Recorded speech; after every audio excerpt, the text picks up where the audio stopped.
लफुआ टाटी बजते भजर खसुआ के शादी करबो ने छौड़ा छे उ लफुआ टाटी बजते भजर खसुआ हे गे मम्मी तने सुने अनी हे गे मम्मी तने सुने अनी शादी करबो ने छौड़ा छे उ लफुआ टाटी बजते भजर खसुआ के शादी करबो ने छौड़ा छे उ लफुआ टाटी बजते भजर खसुआ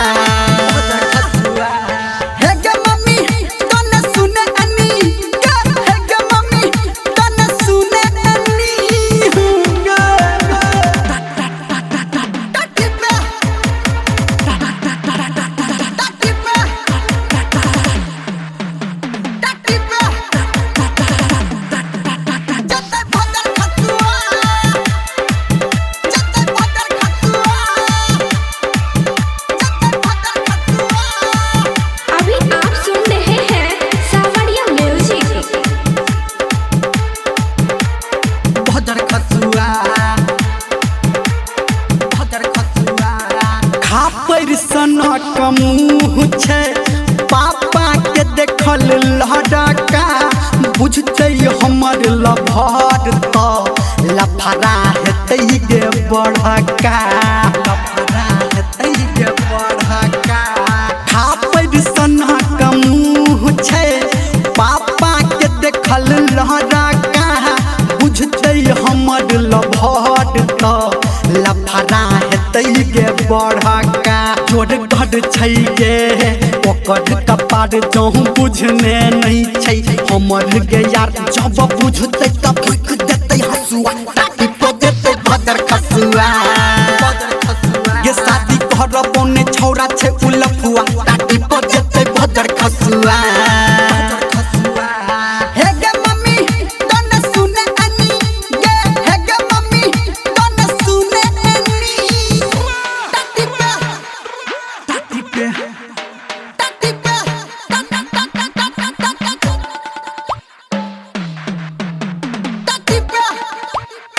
Singing by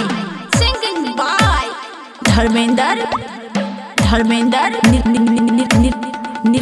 निर्मलिया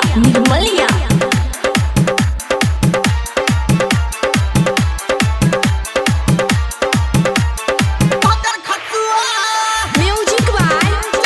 संजय करबे जे बोल जोड़ी के जे बहु हम मयूर के नहीं तन अपना यारा भाषण जे बहु हम उड़हर गे हम उड़हर गे करबे जे बोल जोड़ी के जे बहु हम मयूर के नहीं तन अपना यारा भाषण जे बहु हम उड़हर गे भले रहतो